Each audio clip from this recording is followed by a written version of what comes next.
Çünkü yürüyorsan şüphetayım. Hey butonunu koysa.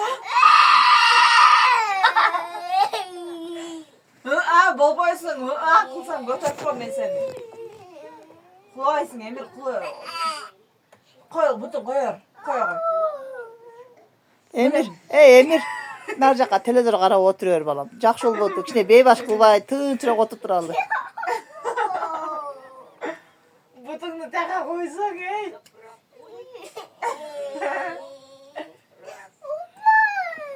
Sen buton koyar mı? Opa kılan bu. Çamadanға қой бұтың, ей.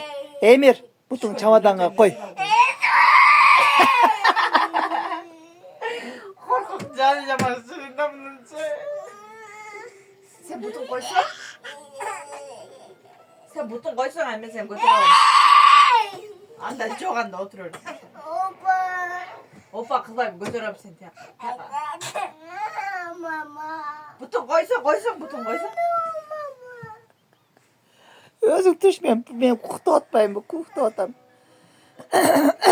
Түш өзің. Emir, buton çamadanға koysan ben seni götüremem ben seni.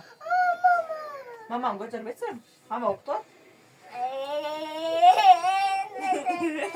Emir, o şey götürür çolum. Tınç oturat kesin.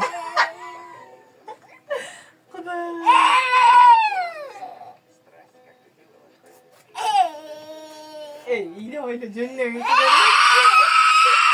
Ey, бұтың çamadanға қойып düşmeysin be. Koy бұтың o şeke. Ol. Canaba, şimdi gezme butun çöpke koymaydılar aslında. Koy çamadanға қойып düşüp ket. Жүрегі жоқ. Өзі қорқу қана батыр өзінчеле. Алиханға эле батыр бұл. Түш өзің. Hey butundu koysan Emir, butun koysan. Көрсетіп қойсаң барып, көрсетіп қойсаң. Gel baka butun koy, butun koy. Butun koy.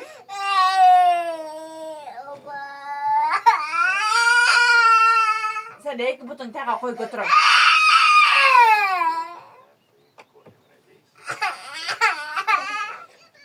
Lan Alihan'a sen oyuncakların beri. Sen düşmesen koy. Lan Alihan'a oyuncakların beri otam. Bu oyuncuğun da bir koyunca. Az düşüyorlar, ötüncül atanın. Berbe. Koyup koy, zatka sayğanmanı. Bunu da vereyim Alihan'da. Koyup koy deyip zatka sayğanmanı. Sen düşmeyi kırar ayakta. Emir. Emir. Тек қарасын көйгізбейсің, қарасын түйіндегі кішінекей қарасын. Emir. Sen düşe albayt gelsin annem ben tege.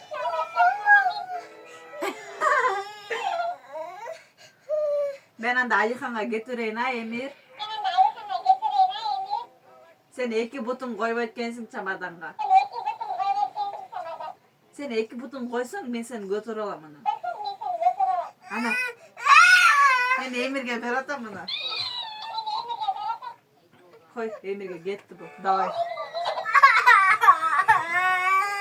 Emir. Sen butun koy taka. Butun koy taka. Ben butun koysan veremem Emir'e. 하나 çamadanğa koy butun az düşün. İyi koyar. Ana. Emir sen tutkar olat ey. Ana. Az Alihan'a ötkürpep koy Emir'de bol.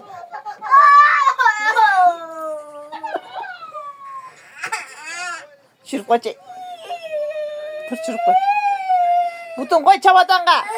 Butun koysan çamadanğa Emir. Çür. Yiyin ölçün.